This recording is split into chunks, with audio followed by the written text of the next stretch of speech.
Namaste and welcome, ladies and gentlemen, to this edition of The Right Stand. I'm Anand Narasimhan. Have a look at these visuals that were earlier released by the government, and this is the entire timeline of how events unfolded. At 6:02 p.m., Trinamool Congress's Dola Sen is seen trying to shout democracy killed. At 6:22, Dola Sen pushes and blocks Prahlad Joshi.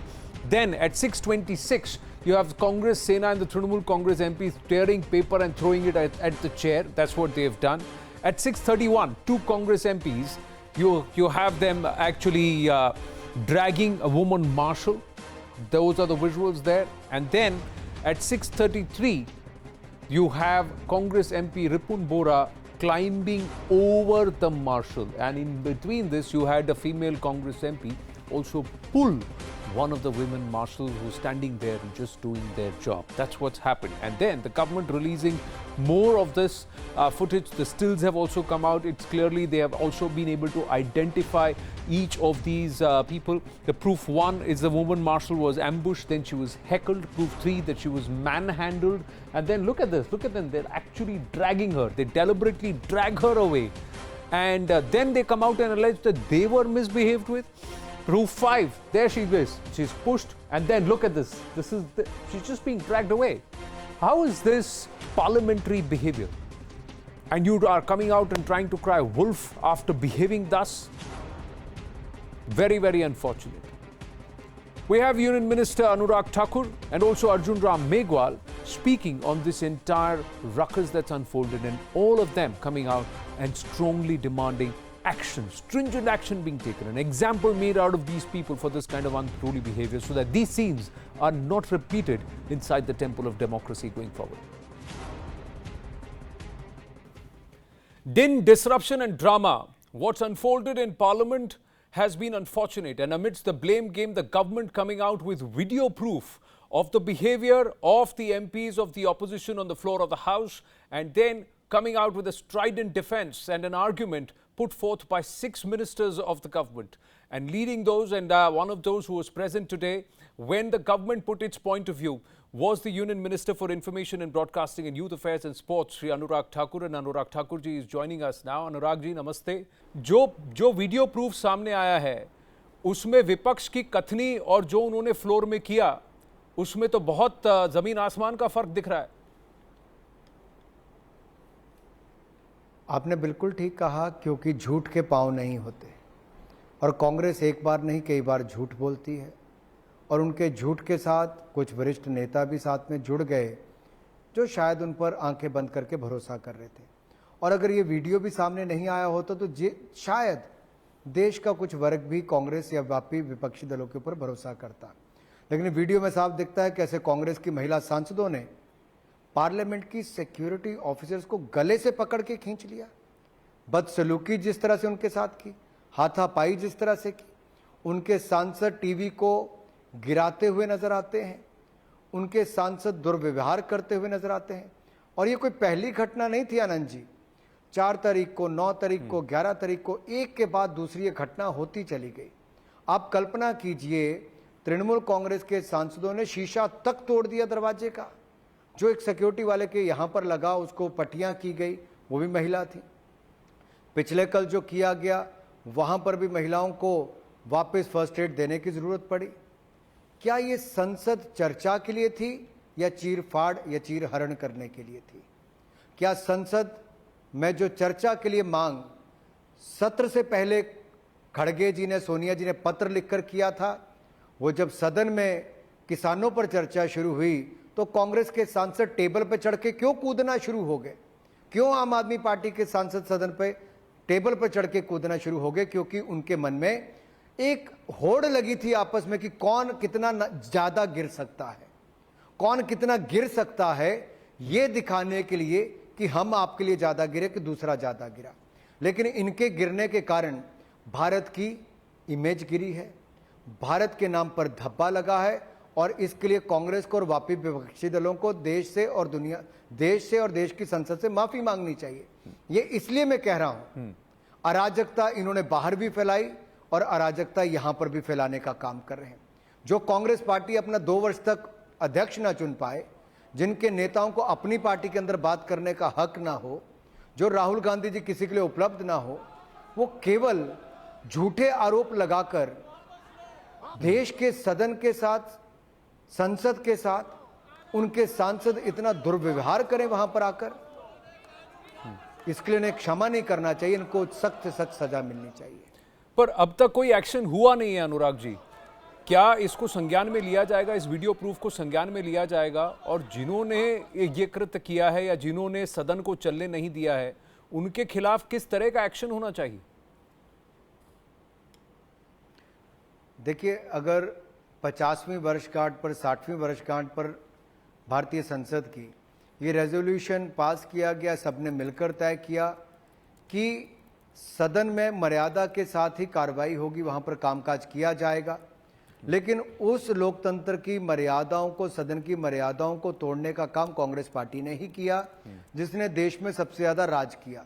सच्चाई ये है कि ये मोदी जी को प्रधानमंत्री के रूप में आज भी नहीं मान पा रहे, ये नहीं मान पा रहे कि जनता ने उनको 2 बार हरा दिया है, ये नहीं मान पा रहे कि भारतीय जनता पार्टी के सबसे ज्यादा सांसद है, ये नहीं मान पा रहे कि भारत ने 2 कोविड की वैक्सीन अपने आप बना ली, ये नहीं मान पा रहे कि लगभग 50 करोड़ के लगभग हमने अपनी वैक्सीनेशन 50 करोड़ से ज्यादा कर दी, ये नहीं मान पा रहे कि मोदी जी देश को आगे बढ़ाने का काम कर रहे हैं, इसीलिए हर संभव प्रयास करते हैं। देखिए, जो 26 जनवरी को देश में घटा वो अपने आप में बहुत निंदनीय था जी। और ये 15 अगस्त से पहले जो सदन के अंदर घटा है ये भी उससे कम नहीं है।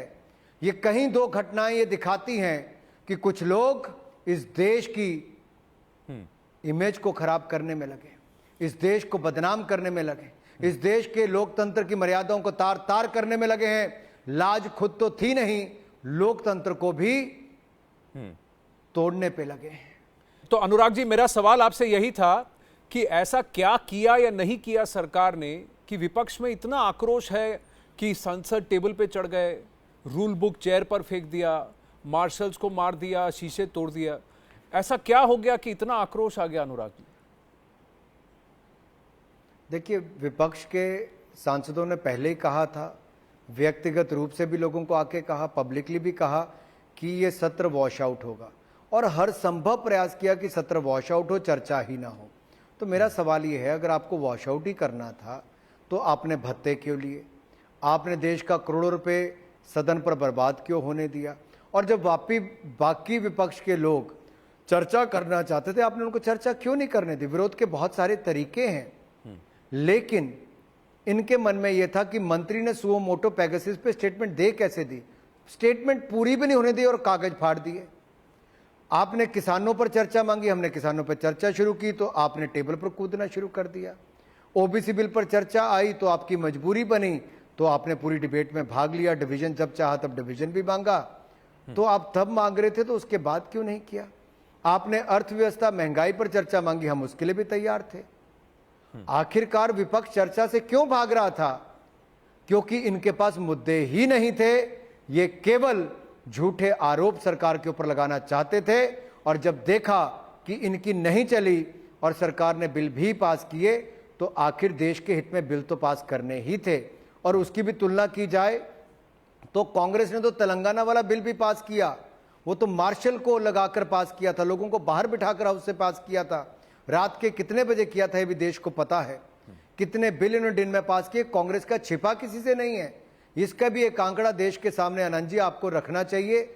और मेरा मानना है ये जो वीडियोस आप लोग दिखा रहे हैं, इसको और गंभीरता से दिखाना चाहिए कि क्या आचरण विपक्ष के सांसदों का रहा।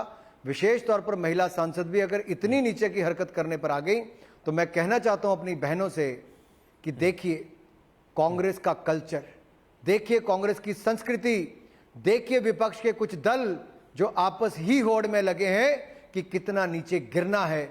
अब देखना देश को इतना है कि कितना नीचे गिरेंगे और कितना नीचे सदन को और देश की गरिमा को गिराएंगे। मेरा आखिरी प्रश्न अनुराग जी आपसे, मैं जानता हूं आपके पास समय सीमित है, मेरा आखिरी प्रश्न, वो जो महिला मार्शल हैं, क्या उनकी राइट्स नहीं है? वो तो अपनी ड्यूटी कर रही थी, क्या वो कंप्लेंट करेंगी? और आप क्या चाहेंगे कि जो चेयर हैं, उपराष्ट्रपति हैं, वो किस तरह का पनिशमेंट इसके बारे में सोचें? आप कभी अपने सोर्सेज से पता कीजिए, जो इनका व्यवहार चेयरमैन और वाइस चेयरमैन के साथ भी रहा, वो निंदनीय है। आखिरकार उनको सदन चलाना है, जो वहाँ की मार्शल्स हैं, वहाँ की सिक्योरिटी की टीम है, उनका काम क्या है? ताकि सदन की कार्रवाई ठीक चले, कोई किसी तरह का हंगामा ऐसे ना करे कि हाथापाई की नौबत आए। अगर वो महिला अपनी ड्यूटी दे रही थी, तो भारत की एक बेटी को क्या अपनी ड्यूटी देने का कोई अधिकार नहीं है? क्या आप महिला सांसद बन गई तो उनके गले पकड़ने तक आ जाएंगी? क्या वो भारत की बेटी नहीं जिसने भारत की सदन की गरिमा को बरकरार रखने का काम किया? क्या वो भारत की बेटी नहीं जिसने सदन से बाहर किए गए सांसदों को एक दिन रोकने का काम किया तो उसके ऊपर शीशे तोड़कर फेंक दिए गए? क्या वो भारत की बेटी नहीं जिससे आपने गाली गलौज करने का काम किया? आखिर क्यों? ये अपनी जिम्मेदारियां निभा रहे हैं, अपनी ड्यूटी कर रहे हैं, आप इनको अपनी ड्यूटी से भी भगा रहे हैं। जी मेरा आनंद जी आपके माध्यम से देश की जनता के सामने केवल एक बात कहना चाहता हूं, सांसद के नाते सबको अपनी जिम्मेदारी निभानी चाहिए और जो सिक्योरिटी वाले उनको अपना काम करने देना चाहिए। वो खड़े थे, आपका कोई अधिकार नहीं था कि उनके गले पकड़ के आप खींच लेते, आपका कोई अधिकार नहीं था आप टीवी फेंकने के लिए पूरी ताकत लगाते, आपका कोई अधिकार नहीं था कि आप दुर्व्यवहार करके टेबल पे चढ़ के आसन पर फाइलें फेंकते और इतनी बड़ी फाइल फेंककर शायद किसी को सीधी सिर पर लगी होती तो ना जाने क्या हो गया होता। अनुराग जी, बहुत बहुत धन्यवाद हमसे बात करने के लिए। Thank you for speaking to us here at CNN News 18। Joining us now is Arjun Ram Meghwal ji, who's MOS for Parliamentary Affairs. Arjun Ram Meghwal ji, and he's also BJP MP. Arjun Ram Meghwal ji, namaste. Thank you very much for speaking to us. This is Anand Narsimhan here. धन्यवाद आनंद जी, आप बोलिए क्या कह रहे हैं? मैं कह रहा हूं कि जो हमने ये वीडियो एविडेंस देखा है उसमें जो क्लेम कर रहा था विपक्ष, उसके विपरीत ही हमने देखा जो देखा। देखिए आनंद जी, आप ठीक कह रहे हैं कि विपक्ष इस बार जब से सत्र प्रारंभ हुआ था तब से इस मूड में था कि इस सत्र को हमें वॉश आउट करना है। ये बैड इंटेंशन लेकर के विपक्ष इस बार ऑल पार्टी मीटिंग में भी आया था, इस बार बीएससी की बैठक में भी आया था और हम इनका मूड देख रहे थे, वॉच कर रहे थे और इन्होंने कहा कि एक्शन हम करेंगे और आरोप सत्ता पक्ष पे लगाएंगे और यही पूरी स्ट्रेटेजी इनकी रही। आप देखिए, प्रधानमंत्री जी को नए मंत्रियों का इंट्रोडक्शन नहीं करने देना, उसके लिए रोकना एक स्वस्थ परंपरा थी, उसको रोका। तब से लेकर के कल राज्यसभा और लोकसभा में जो आपका साइने डे हुआ तब तक विशेष करके कांग्रेस का ये रवैया रहा जो दुर्भाग्यपूर्ण है, लोकतंत्र को शर्मसार करने वाला है। पर कहीं ना कहीं क्या सरकार की ये जिम्मेदारी नहीं होती कि वो कहते हैं कि burden of the functioning of parliament lies on the government, तो कहीं ना कहीं सवाल ये भी उठेंगे, क्या सरकार नाकाम रही कि पार्लियामेंट फंक्शन हो, सदन चले? नहीं, पार्लियामेंट चले ये सरकार की भी जिम्मेदारी है और ये विपक्ष की भी जिम्मेदारी रहती है। हम भी विपक्ष में रहे हैं, ये जिम्मेदारी रहती है। तो मैंने, हमारी जिम्मेदारी से हम भागे थोड़ी हैं। हमने ऑल पार्टी मीटिंग की, हमने बीएससी की मीटिंग की, हमने स्पीकर साहब के साथ मीटिंग की, हमने चेयरमैन राज्यसभा के साथ मीटिंग की, सारे फ्लोर लीडर, जितने भी फ्लोर लीडर थे वो आए थे उसमें और हमने ये पूछा था भी हमारे इतने बिल हैं और जो आपके ज्वलंत विषय होंगे उन पे हम चर्चा करेंगे। तो उन्होंने 15-20 मुद्दे बताए, उन 15-20 मुद्दों को हमने लिस्टिंग किया उनके कहने से जी। तो उन्होंने कहा सबसे पहले ऑक्सीजन की कमी के कारण ये जो इतना हाहाकार मचा, हम कोविड मैनेजमेंट पे चर्चा करेंगे, हमने एग्रीड किया और राज्यसभा में आपने देखा होगा चर्चा हुई भी है जी। उसके बाद उन्होंने कहा एग्रीकल्चर जो एजिटेशन चल रहा है उसको लेकर के हम चर्चा करके हमने उनको माना। इकोनॉमिक सिचुएशन पे आप हम चर्चा करेंगे, हमने उसको माना। फिर लास्ट में वो प्राइस राइज पे आए, हमने उसको माना। अब उसके बाद वो पेगासिस पे आ गए जो उन्होंने चर्चा की। तब तो बीएससी में तो ये 3 ही मुद्दे थे। फिर चौथा मुद्दा दूसरे दिन लाए पेट्रोलियम प्रोडक्ट और 5वें दिन ये ले पेगासिस कि हम तो पेगासिस के अलावा कुछ नहीं मानेंगे। तो हमने सो मोटो स्टेटमेंट दिलाया। अब आप देखेंगे संसदीय परंपरा में राज्य लोकसभा में तो सो मोटो स्टेट पे चर्चा नहीं होती है जी। कोई आपका स्पष्टीकरण नहीं पूछ सकता, लेकिन राज्यसभा में उस सो मोटो स्टेटमेंट पर चर्चा होती है। जी मतलब आप कोई स्पष्टीकरण पूछ सकते हैं। उन्होंने कहा हम ओबीसी कमीशन वाले बिल पे हल्ला नहीं करे, शांति से बैठेंगे, बाकी हम कोई बिल पास नहीं होने देंगे। ये उनका स्टैंड था, ये उनका स्टैंड था। आप देखेंगे, आप शेड्यूल ट्राइब में एक ऑर्डर है, अरुणाचल प्रदेश में भी शेड्यूल ट्राइब ये जाति है, ये इस नाम के बजाय इस नाम से पुकारी जाएगी। अगर शांति से चर्चा होती तो आदिवासियों के हितों की चर्चा भी सदन में हो सकती है। जी जब उनको दूसरे दिन याद आया हमारे अधीर रंजन चौधरी को कि आदिवासी दिवस पे हमने ये अवसर खो दिया, तो उन्होंने कहा हम आदिवासी दिवस पे चर्चा करना चाह रहे थे। अरे चर्चा करना कहाँ चाह रहे थे, आप तो हंगामा कर रहे थे। कहीं एक कोई होड़ लगी है क्या विपक्षी पार्टियों में कि कौन ज्यादा वहां पर अराजकता फैलाएगा सदन में? राहुल गांधी जी ने सोचा कि अगर ममता बनर्जी के नेतृत्व में सारा विपक्ष एक हो जाएगा तो कांग्रेस क्या करेगी या हम क्या करेंगे। एक पीड़ा तो राहुल गांधी जी के मन में जब से नरेंद्र मोदी जी प्रधानमंत्री बने तब से है, क्योंकि कांग्रेस का ये विचार था कि प्रधानमंत्री की कुर्सी पर हमारे नेहरू गांधी परिवार का ही कब्जा रहना चाहिए या उनका अधिकार है। ये नरेंद्र मोदी जी कहां से आ गए, ये पीड़ा। और फिर ये चाहते थे कांग्रेस के सभी कि राहुल गांधी जी प्रधानमंत्री बने। अब इस पीड़ा के कारण 2019 में ज्यादा बहुमत से नरेंद्र मोदी जी आ गए। अभी मैंडेट तो जनता ने हमें दिया काम करने के लिए, आप लोकसभा में काम नहीं करने दो, आप राज्यसभा में काम नहीं करने दो। हम ऑर्डिनेंस लेके आए तो उनको बिल में जब परिवर्तन करते हैं तो उस पर चर्चा नहीं करने दो। चाहते क्या हो आप? 2-3 घटनाएं हमने देखी। अब खासकर ये राज्यसभा में जो घटना घटी है मार्शल्स के साथ, सवाल विपक्ष ये पूछ रहा है कि मार्शल्स अंदर क्यों आए, लेकिन उन्होंने जो आरोप लगाया कि मार्शल्स ने बदतमीजी की, इन विजुअल्स में तो लग रहा है कि वहां के एमपीज थे वो उतारू हो गए थे हाथापाई पर। तो क्या इस पर क्या हो रहा है, अभी तक कोई एक्शन क्यों नहीं लिया गया? मैं आनंद जी स्पष्ट करूं। हाँ। देखिए, एक 6 एमपी राज्यसभा में सस्पेंड हुए, उसके बाद वो जब हाउस एडजर्न हो गया तो जबरदस्ती वो हाउस में घुसने लगे। तो जनरली उसमें कोविड प्रोटोकॉल में हाउस को बंद करके और उसका आपके सैनिटाइज करने का वो काम किया जा रहा था। हाउस बंद था, वो जबरदस्ती घुस रहे थे। जब जबरदस्ती घुस रहे थे तो एक एमपी ने कांच तोड़ करके महिला जो हमारी असिस्टेंट सिक्योरिटी ऑफिसर है उसके चोट पहुंचाई। ये तो रिकॉर्ड है और उसको अस्पताल में हमने लोगों ने दिखवाया। और दूसरा, कल का भी फुटेज जो ये बना रहे थे वो पहले रिलीज किया, जो बना नहीं सकते, लेकिन जब अब फुटेज आ रहे हैं उससे लग रहा है कि उनके महिला एमपीओ ने कैसा व्यवहार किया जी, यहां उनके पुरुष एमपीओ ने कैसा व्यवहार किया जी ये सुरक्षा कर्मियों के साथ।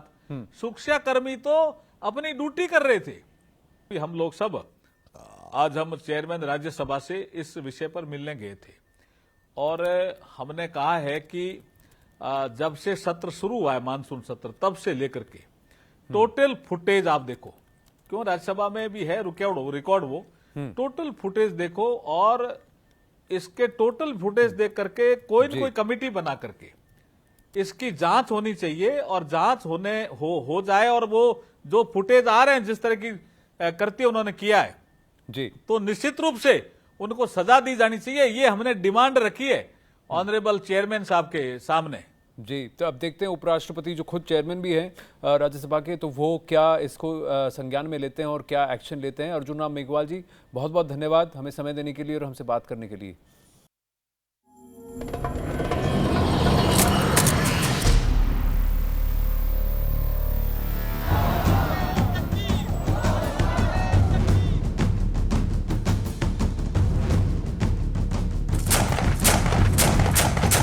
We had issued an advisory for Indian nationals to leave India, to leave Afghanistan back for India through commercial means. There's no formal evacuation mechanism.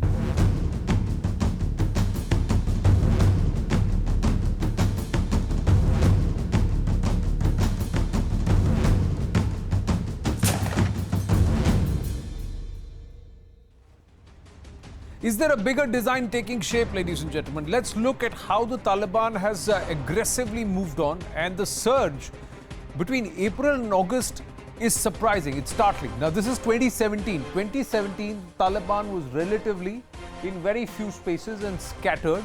Some of the green zones are some of the contested regions. But look at the space, August 12, 2021, where the Taliban is spread. The red is all the Taliban and they're spread, and some of the other zones are the contested zones. But the surge is something which is worrying, and this is happening especially after the open support of the Chinese has come through, along with the Pakistanis, which the Afghan government has already been talking about. Now, if you look at it, 233 of 431 districts are currently under Taliban control, and this Faizabad, Talukan, Aibak, Saraul are some of the areas in black which are already under their occupation. Mazar-e-Sharif, Kandahar and Lashkar Gah are still being fought on, or the battle continues to rage on even as we speak. Now let's look at the other aspects. 100 districts on the 1st of July was in Taliban's control. 12th of August, that means in the last about 40 odd days, they have added another 133 districts out of the 431 districts. 109 districts are contested, that is Taliban versus the Afghan government, where the fight is still on. And Ghazni is the latest provincial capital to fall to the Taliban. And if you were to look at it, 10 provincial capitals have been seized in the last 6 days. So ever since Mullah Biradar goes to Beijing, and there is that show of strength and support which happens in unison, there is a surge which is happening. Now, should we not correlate this? That's another question. 65 districts have been left in the Afghan control. So 109 districts where there is fight and conflict, 65 districts still in the Afghan government control. That includes Kabul. But Ghazni is just 150 kilometers from Kabul. So is there a bigger design that we need to be worried about and we need to seriously consider? We'll have more developments that we will share through the course of the debate and discussion. Afghanistan attacked is the hashtag. Tell us what you think. You can tweet, you can get on the coup and tell us. Chris Alexander, the former Canadian ambassador to Kabul, is the first resident Canadian ambassador to Kabul, should be joining us any moment now. We have Andrew KP Leung, who's the international and independent China strategist based in Hong Kong. Andrew, namaste. Good to have you with us always. And Ambassador Parthasarathy, former diplomat, is also with us. Ambassador Parthasarathy, what happened in Kunduz is where the Taliban took control of the helicopters that we had given to the Afghan forces. Yes, they had removed the rotors and so they're of no use largely. But what is happening is wherever there has been a certain amount of logistical support or equipment support that India has offered to the Afghan forces, the Taliban seem to be getting something more. Now, what is the dynamics and how would you read this situation? The Indian embassy today itself, the MEA itself today, has said that they've shut down the Mazar-e-Sharif consulate, and they are now closely monitoring the situation on ground. Well, let me put it this way. I think this operation of the Taliban has been planned by military minds, because the focus we thought would be on moving southwards towards Kabul. Instead, they moved instead they moved westwards and shut off all, are attempting to shut off all routes to Iran, to Uzbekistan, to Tajikistan, to Turkmenistan. So the communications or help coming in from this side. In fact, let me be very clear, our help was going in through Tajikistan when this all got started in the earlier 20th century.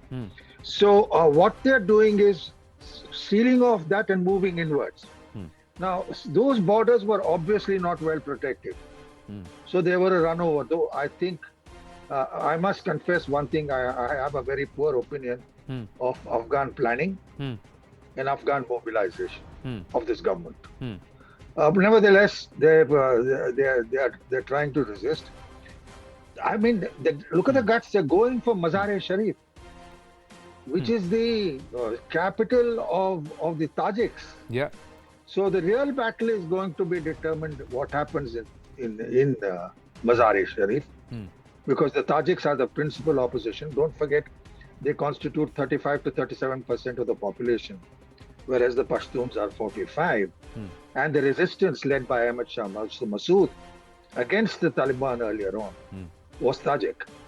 So yes, there's a good bit of surprise planning by the logistic guys in the ISI and the Pakistan army.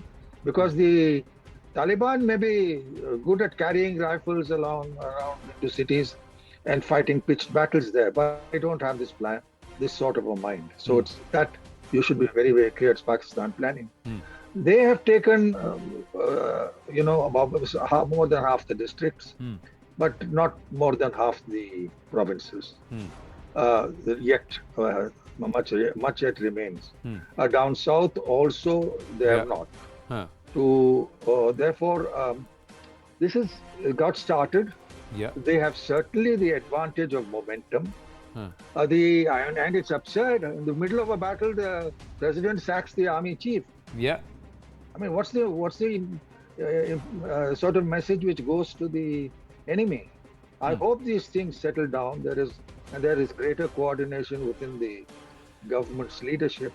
But they're in for a tough battle. Make no mind. But the people, the politics. But Ambassador Parthasarathy, certain the Chinese and others are involved. Yeah, now that's what I was exactly about to come to before I go across to Andrew. We've got this information, which again our investigations editor Manoj Gupta has been able to get, and let's try and understand this. This is talking about the Pak-China-Taliban nexus, and why we continue to say this.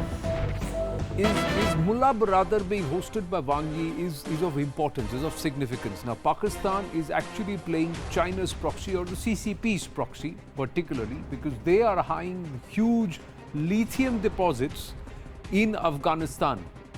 Now, we have touched upon this, but this is now coming through from official sources also, that this is the big deal. Mineral wealth, which is there, rare earth minerals.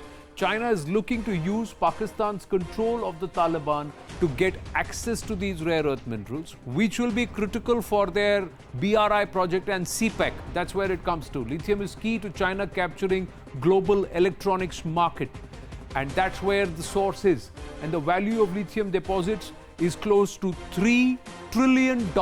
That's the value of the lithium deposits. And this is going to be very critical for the Chinese manufacturing, especially electronics. And China is going to extend CPEC to Afghanistan to ease the logistics. This is the aspects that we are given to understand. Intel reports confirming what we have talked about loosely. Ambassador Parthasarathy, you have touched about it in the past, but this is now out in the open. This is the reason why the Chinese want this region secured. One, CPEC, but more importantly, control of the rare earth minerals, which the Americans could not touch because they couldn't manage the Taliban and also trying to use these rare earth minerals. Here, now the onus is on the CCP. How they manage the Taliban, how they manage these rabid forces, keep them away from East Turkestan or spreading this way, while also mining out and taking out these rare earth minerals, which will only help fuel their electronics industry and all the SEZs that they want to build around the BRI.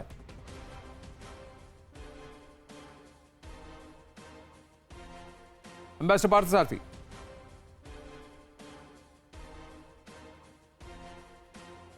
Can you hear me? Yes, yes. Yes, Andrew, yeah. Okay, thank you.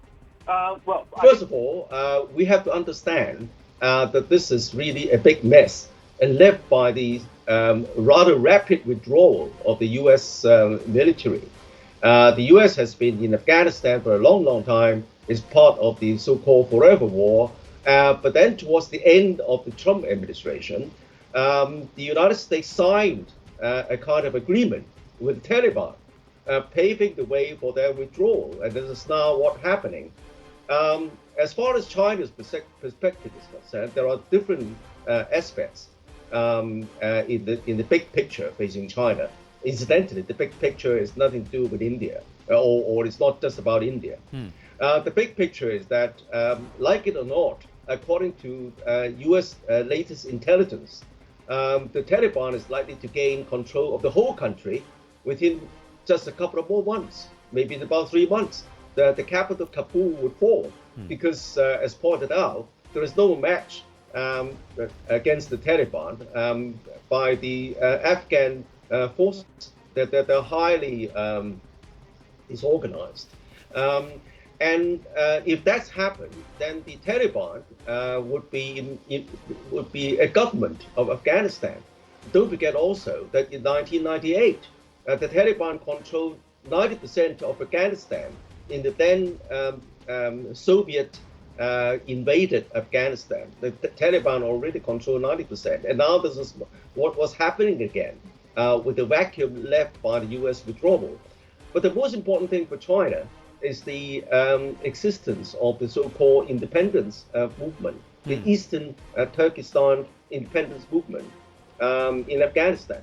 And what China doesn't want to see is that under the Taliban, this kind of separatist movement is going to be banned by the Afghan leadership. And that's why in the latest meeting, high-level meeting in Xinjiang with the Taliban, immediately after the meeting with Wendy Sherman of the United States, the Taliban was given very high-level treatment in the sense that there should be some sort of agreement. But Andrew, for the Taliban not to ban these separatist groups in exchange for China's investment and helping the Taliban to maintain their grip on the country. no, but And but, no, also, of course, but the tell me stability this. in But the tell region me is this, also very Andrew. important. Why would the Yeah. CCP and the Chinese government not back the Afghan democratically elected government to help weed out the Taliban itself? Because the Taliban was the one training the ETIM.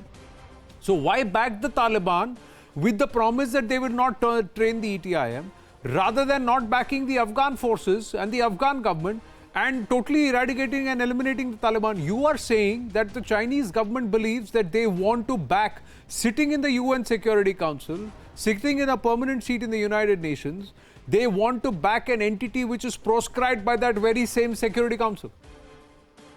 Well, like it or not, as I said, if the Taliban gains control of the capital as well and become the de facto government, it is China doesn't want to who become is an backing enemy. them? They are getting arms, ammunition, money from somewhere, right? They're getting cadre from somewhere. Somebody is supporting them. Like you said, it was between the Soviets and the Americans back in the 90s. That was the game. Who's backing them this time? Well, no, listen. As I said, the most important thing for China is not to enable the Taliban to ban this kind of separatist movement, provided that this agreement is reached. Naturally, China would be prepared to work with the Taliban so as to maintain the regional stability.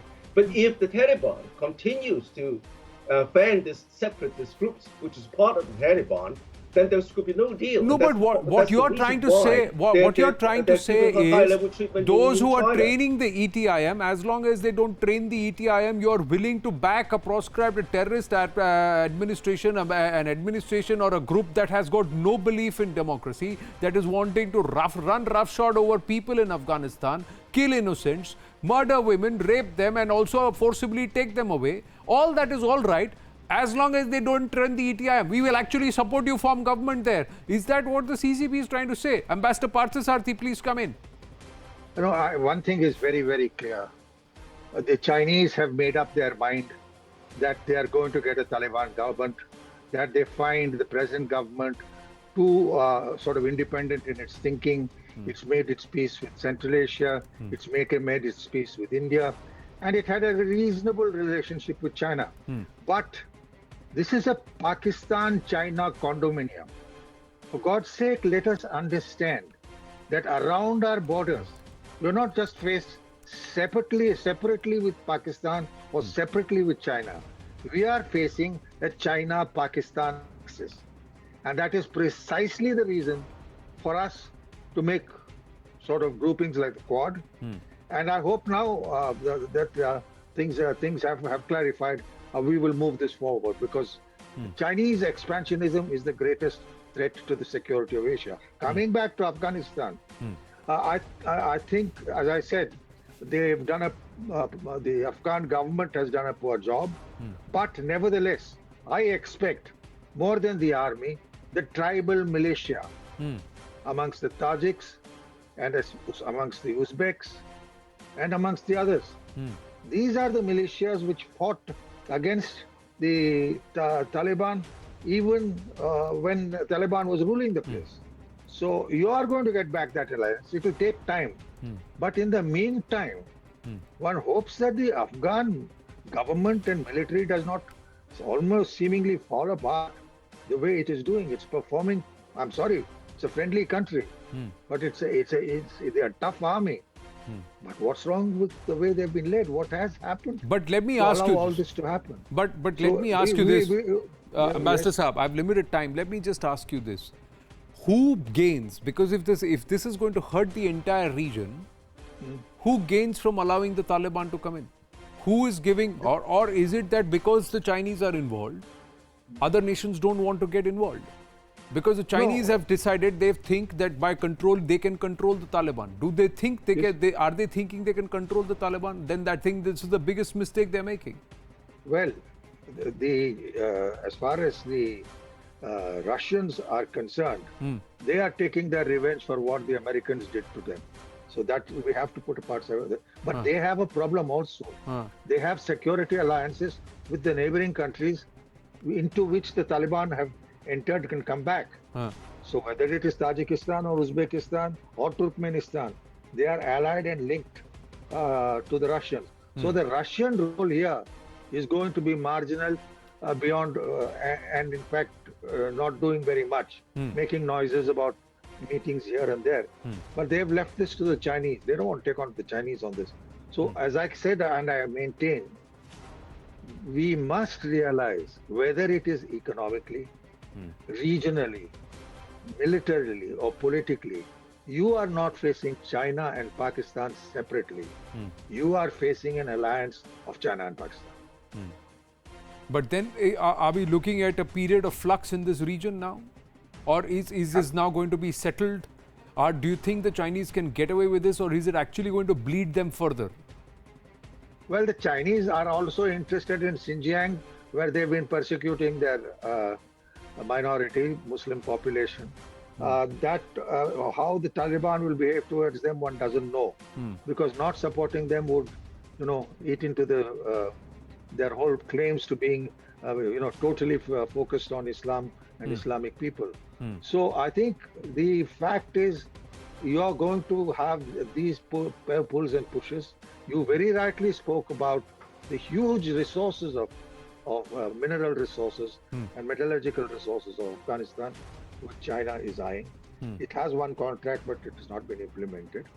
So be prepared for this, and be prepared not just here, whether it is in Bangladesh or Sri Lanka or on our borders, you are facing a Sino-Pakistan alliance. That is the important thing which has to be in the backs of our minds as we deal with our borders. True, I agree. And there was a reason why Xi Jinping took that train from Ningxi all the way to Lhasa. Ningxi is not so far away from Arunachal Pradesh, and he's gone all the way to Lhasa, and he was there at the Potala Palace, and he's trying to say that we are going to continue to exercise our muscle and continue to get into this expansion plan. Because we are working on a timeline of 25 years, they are working on a timeline of 15 years. So this conflict is going to grow. But at what cost? Because there is humanity that's suffering. There is a reality in Afghanistan which we can't ignore. We are a little far away for us to see the ground realities, but the grim reality is, for a long-term political machination, people are dying on ground. People are being rendered homeless. People are having to flee their place, and you have a bunch of savages running on rampage, being given a free hand over a land which used to which was the fruit bowl of the world. That was the reality. That's what we've reduced Afghanistan to, and somebody has to shoulder that responsibility. Andrew and Ambassador Parthasarathy, thank you very, very much. We're going to take a very, very short break, ladies and gentlemen. When we come back, the conversation continues on Bharat at 74, and we have counsel in the Supreme Court and author, Indic thinker, J. Sai Deepak. Stay with us.